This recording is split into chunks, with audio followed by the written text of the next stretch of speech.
हाँ जी, ज़रा कंफर्म करें। प्रीवियस चैप्टर में लेक्चर में हमने चैप्टर नंबर 15 क्लोज कर दिया था ना, एक्सरसाइज के क्वेश्चंस किए थे। ठीक है, सो आज हम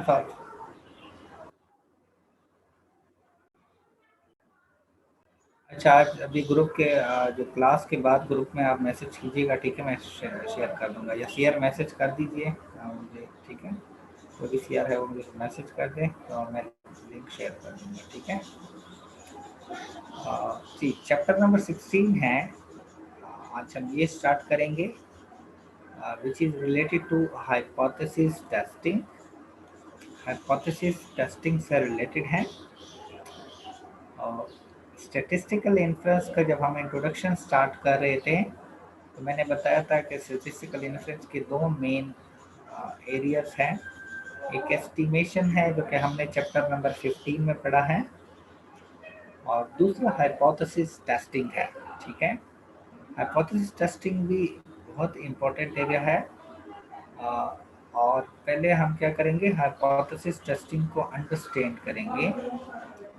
हाइपोथेसिस टेस्टिंग जो है, ये हाइपोथेसिस जो है वो एक स्टेटमेंट होता है अबाउट पॉपुलेशन पैरामीटर, जिसको हम सैंपल डेटा के बेस पे टेस्ट करते हैं, ठीक है? कोई भी पॉपुलेशन पैरामीटर एक स्टेटमेंट या क्लेम हम करते हैं, जिसको हम हाइपोथेसिस कहते हैं, और फिर उस हाइपोथेसिस को हम सैंपल डेटा के बेस पे टेस्ट करते हैं। या तो हम उस स्टेटमेंट या क्लेम को एक्सेप्ट करेंगे या रिजेक्ट करेंगे बेस्ड ऑन सैंपल डेटा। या एक्सेप्ट करेंगे या रिजेक्ट करेंगे, ठीक है? सो हाइपोथेसिस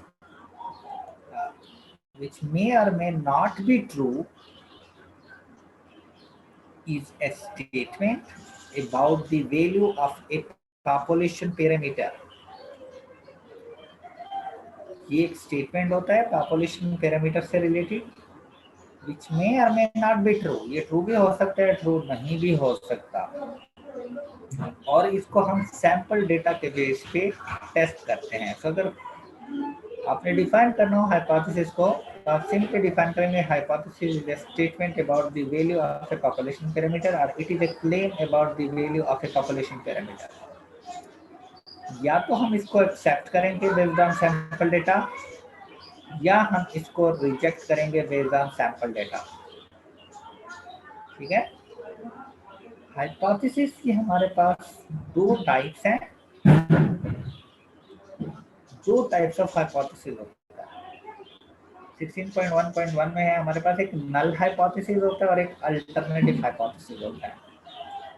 जो नल हाइपोथेसिस है उसको हाइपोथेसिस ऑफ नो इफेक्ट भी कहते हैं। हाइपोथेसिस ऑफ नो इफेक्ट, जिसमें हम यूजुअली डिफाइन करते हैं कि एक वेरिएबल x का एक दूसरे वेरिएबल y पे कोई इफेक्ट नहीं है। That's why it is called null hypothesis. और null hypothesis in other words एक ऐसा हाइपोथेसिस होता है जिसको हम पॉसिबल रिजेक्शन के लिए टेस्ट करते हैं। Hypothesis which is to be tested for possible rejection under the assumption that it is true is called a null hypothesis. So इसको H नॉट से या H नॉट से इसको डिनोट करते हैं। H naught is any hypothesis which is to be tested for possible rejection under the assumption that it is true. So, जिस तरह मैंने बताया, ये हाइपोथेसिस ऑफ नो इफेक्ट होता है, या एक ऐसा हाइपोथेसिस जिसको हम टेस्ट करते हैं पॉसिबल रिजेक्शन के लिए, उसको हम नल हाइपोथेसिस कहते हैं, और इसको हम H नॉट से डिनोट करते हैं। H नॉट से हम इसको डिनोट करते हैं। हाइपोथेसिस ऑफ नो इफेक्ट भी हम इसको कहते हैं। अगर हम नल हाइपोथेसिस, देखिए अभी मैंने बताया कि एक ऐसा हाइपोथेसिस जिसको हम पॉसिबल रिजेक्शन के लिए टेस्ट करते हैं, तो नल हाइपोथेसिस को या तो हम एक्सेप्ट करेंगे या रिजेक्ट करेंगे। जब हम नल हाइपोथेसिस को रिजेक्ट कर लेंगे तो हमारे पास एक और अल्टरनेटिव हाइपोथेसिस होना चाहिए जिसको फिर हम एक्सेप्ट करेंगे। मतलब जब आप नल को रिजेक्ट करेंगे तो डेफिनेटली आपके पास कोई एक और स्टेटमेंट भी होना चाहिए जो कि अल्टरनेटिव हाइपोथेसिस होगा जिसको फिर हम एक्सेप्ट करेंगे। सो वो हाइपोथेसिस जिसको हम एक्सेप्ट करते हैं, जब भी हम नल हाइपोथेसिस को रिजेक्ट करते हैं, उस अल्टरनेटिव हाइपोथेसिस को या उस अदर स्टेटमेंट को जिसको फिर हम एक्सेप्ट करेंगे, जब नल हाइपोथेसिस को रिजेक्ट किया जाता है उसको हम अल्टरनेटिव हाइपोथेसिस कहते हैं। ठीक है। सो an alternative hypothesis is any other hypothesis which we accept when the null hypothesis is not is rejected। null hypothesis is not को जब हम रिजेक्ट कर लेते हैं तो हम अल्टरनेटिव हाइपोथेसिस को एक्सेप्ट करेंगे। ये जो अल्टरनेटिव हाइपोथेसिस होता है इसको या तो हम HA से डिनोट करेंगे, A फॉर अल्टरनेटिव, या इसको H1 से डिनोट करेंगे। अल्टरनेटिव हाइपोथेसिस को H1 या HA से डिनोट करेंगे। चूंकि नल हाइपोथेसिस को हम H0 से डिनोट करते हैं, और मैंने आपको बताया है कि ये पॉपुलेशन पैरामीटर रिलेटेड क्लेम होता है। सो यू कैन सी यहाँ पे हमारे पास एक एग्जांपल है कि H0 है, म्यू जो है वो इक्वल है 62 इंचेस के। मतलब पॉपुलेशन मीन की जो वैल्यू है वो 62 इंचेस के इक्विवेलेंट है। This is null hypothesis. So इसके अगेंस्ट अल्टरनेटिव हाइपोथेसिस तीन फॉर्म में हो सकता है। तीनों में से कोई एक फॉर्म में हम लेंगे, तीनों फॉर्म नहीं लेंगे। फर्स्ट फॉर्म क्या हो सकता है कि H1 जो है अल्टरनेटिव हाइपोथेसिस, देखिए अगर आपका H0 है वो इस तरह है, mu is equal to 62 inches, तो H1 अल्टरनेटिव हाइपोथेसिस इस तरह हो सकते हैं, mu H1 mu not equal to 62 inches.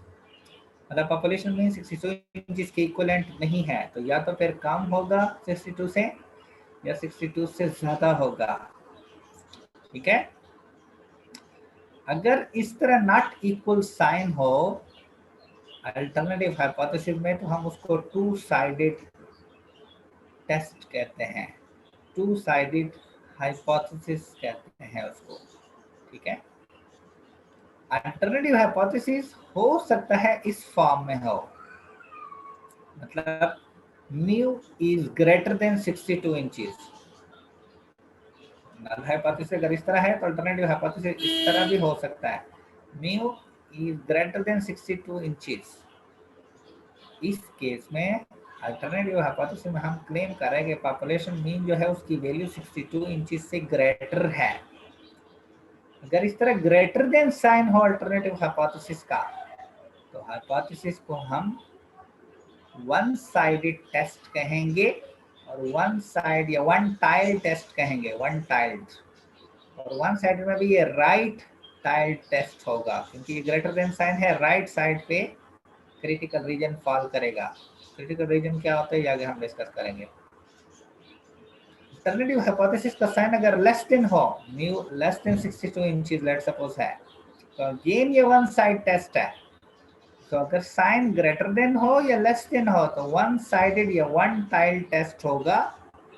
But अगर लेस देन हो तो उसको हम लेफ्ट टाइल्ड टेस्ट कहेंगे। ये करो कि जो दो टेल्स होते हैं, एक लेफ्ट होता है एक राइट होता है, ये उसके बेस पे मैं कह रहा हूँ। अगर लेस देन साइन है तो लेफ्ट टाइल टेस्ट कहेंगे, ग्रेटर देन साइन है तो राइट टाइल टेस्ट कहेंगे, और अगर नॉट इक्वल साइन है तो टू टाइल टेस्ट हम इसको कहेंगे। ये जो टाइल टेस्ट है आगे जाके हम डिस्कस करेंगे। तो इसी तरह एक और कॉन्सेप्ट है हमारे पास, टेस्ट स्टैटिस्टिक। टेस्ट स्टैटिस्टिक एक फार्मूला होता है जो कि हमें वैल्यू प्रोवाइड करता है in order to test the null hypothesis. So test statistic एक प्रॉपर फार्मूला होता है, यहाँ पे आप डेफिनेशन देख सकते हैं, sample statistic which provides a basis for testing a null hypothesis is called a test statistic। तो ये सैंपल स्टैटिस्टिक होता है जो कि हमें बेसिस प्रोवाइड करता है नल हाइपोथेसिस को टेस्ट करने के लिए। सो ये एक फार्मूला होता है और आगे जाके मैं बताऊंगा। इसके बेस पे हम कैलकुलेटेड वैल्यू z की फाइंड करेंगे और फिर हम उसके बेस पे डिसाइड करेंगे कि हमने h0 को एक्सेप्ट करना है या रिजेक्ट करना है।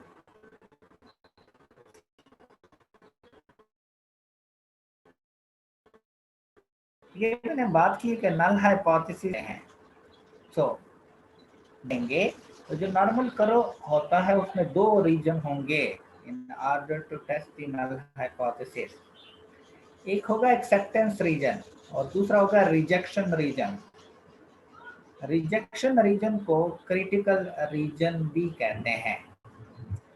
रिजेक्शन रीजन जो है ये क्रिटिकल रीजन उन वैल्यूज पे मुश्तमिल होता है जिसके बेस पे हम नल हाइपोथेसिस को रिजेक्ट करेंगे। मतलब टेस्ट सर आवाज स्टैटिस्टिक की हट रही वैल्यू है आ आपकी। एक मिनट,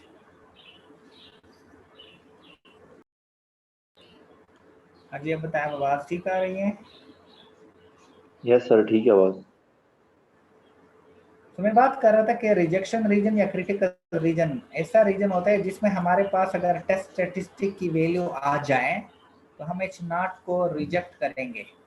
मतलब इनमें ये उन वैल्यूज पर मुश्तमिल होता है जिसके बेस पे हम हाइपोथेसिस को नल हाइपोथेसिस को रिजेक्ट करेंगे।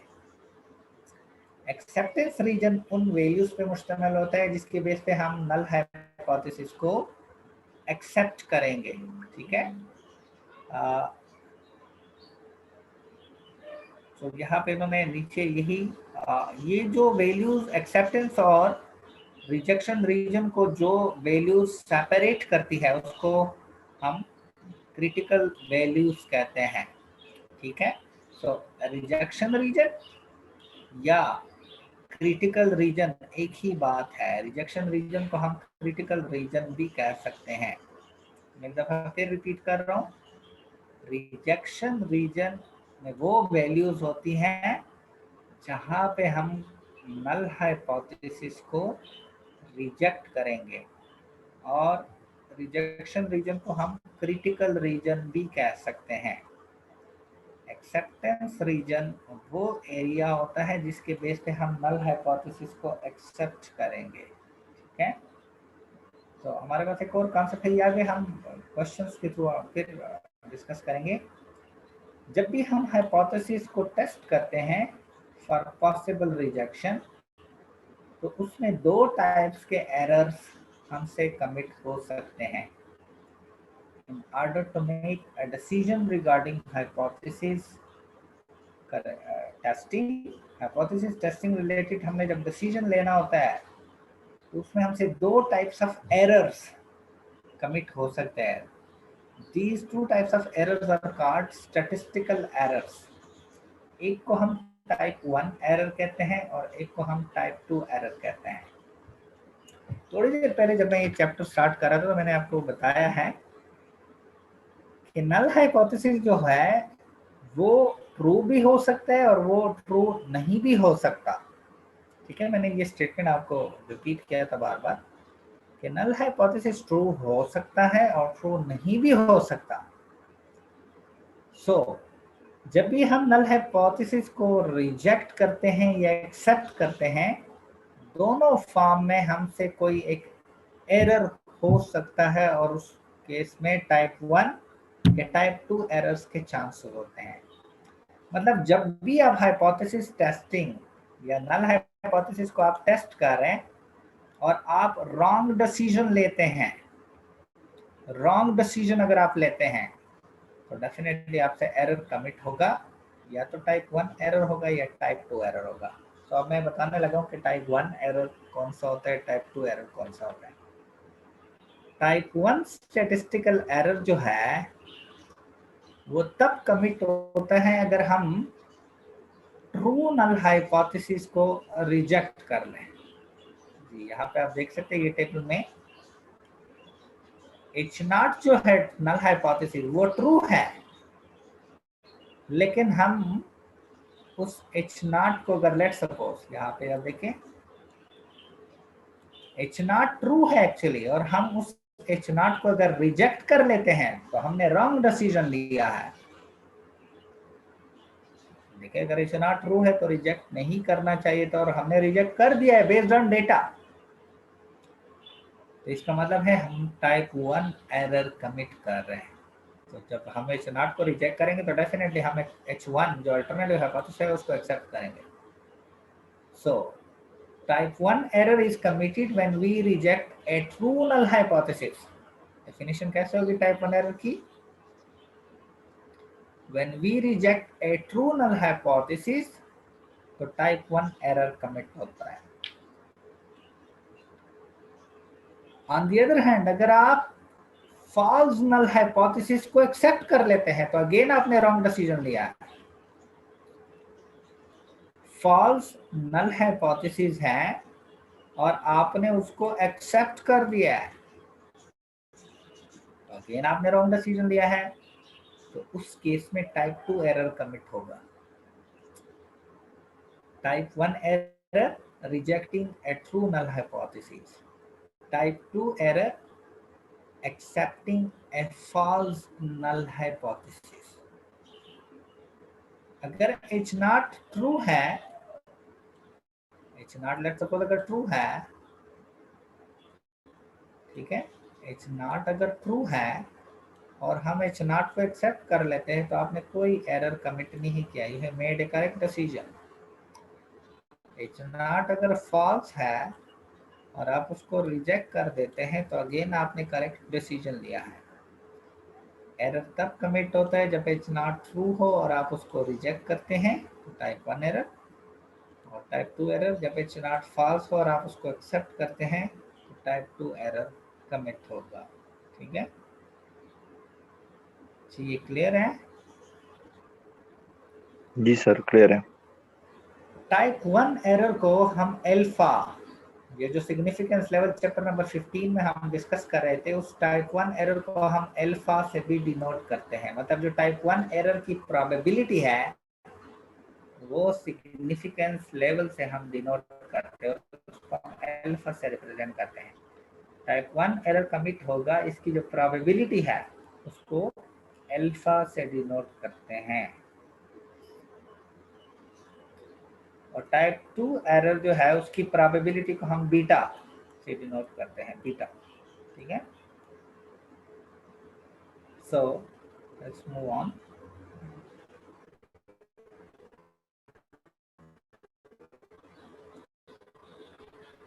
यहाँ पे एक और कॉन्सेप्ट है, पावर ऑफ अटैक। सर आवाज कट रही है फिर आप। पावर कि जब हम नल हाइपोथेसिस जो कि एक्चुअली फॉल्स है, एक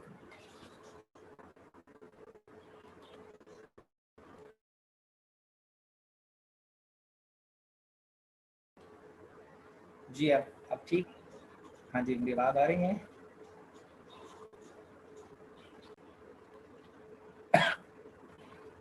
हाँ जी, तो कंफर्म करें मेरी आवाज ठीक आ रही है? अब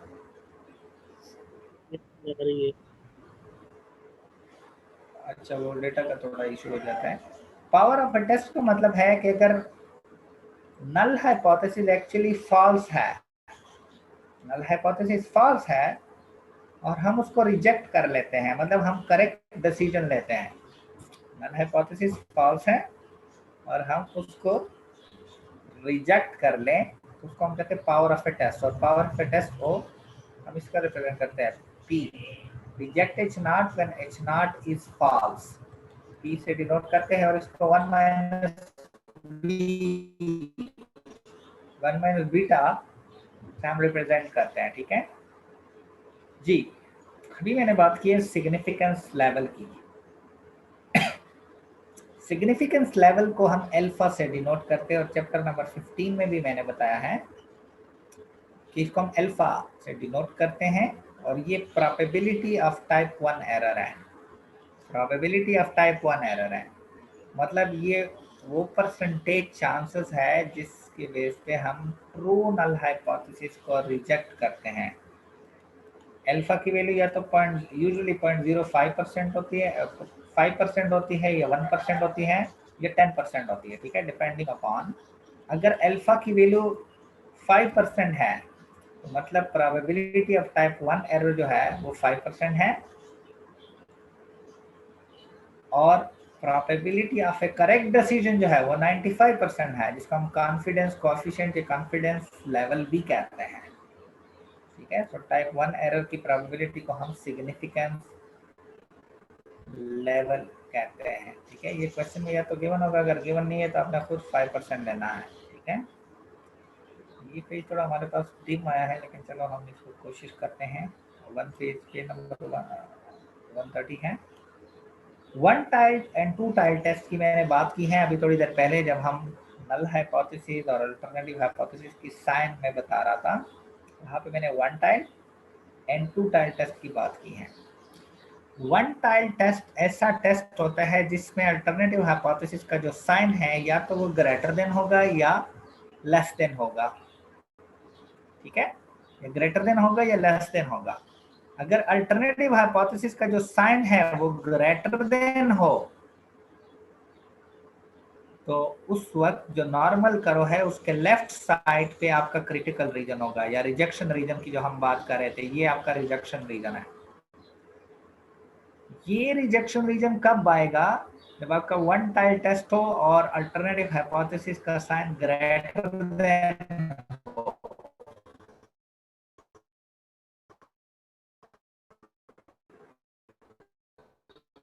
आपका जो क्रिटिकल रीजन होगा वो राइट साइड पे होगा।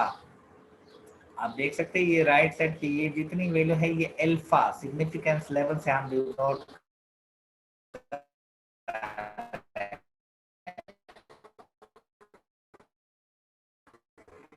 जो एरिया शेडेड है जिसको हम अल्फा जेड अल्फा की वैल्यू है वो उसी तरह लेस देन साइन हो तो जेड अल्फा की वैल्यू से ऐड नहीं करेंगे। और इस केस में क्रिटिकल रीजन या रिजेक्शन रीजन होगा Z calculated greater than Z alpha. यहाँ पे अल्फा बाई 2 इन्होंने लिखा है, ये इन्होंने मिस्टेक की है। अगर अगर अल्टरनेटिव हाइपोथेसिस का साइन लेस देन है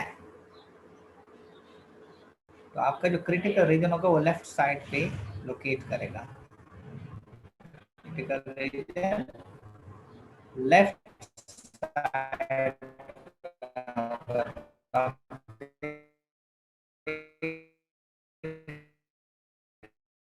सकते हैं। अल्फा की वैल्यू सारी यहाँ पे आएगी, हम टेबल से देखेंगे। अल्फा को अगेन डिवाइड नहीं करना, का साइन लेस देन हो या ग्रेटर देन हो। सर बहुत ज्यादा कट रही है अब तो।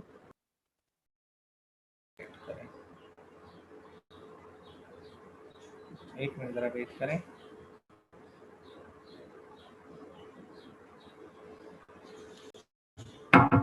हाँ जी, अब जरा कंफर्म करें, आवाज मेरी आ रही है? यस नहीं आ सर। रही। जी सर, आ रही है। ठीक है, तो मैं बात कर रहा था वन टाइल टेस्ट की।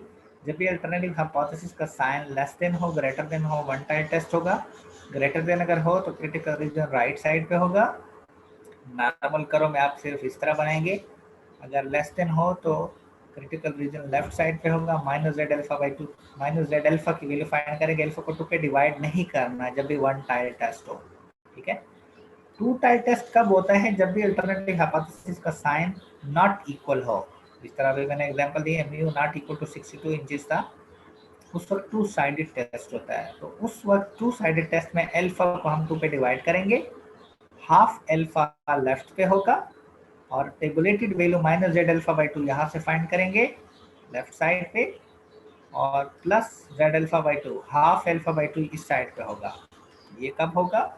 ये नॉर्मल करो बनेगा जब भी अल्टरनेटिव हाइपोथेसिस का साइन नॉट इक्वल हो, तो टू साइडेड टेस्ट होगा। अल्टरनेटिव हाइपोथेसिस का साइन नॉट इक्वल हो तो two sided test, two tail test फिर अप्लाई होगा, ठीक है। So let me check in।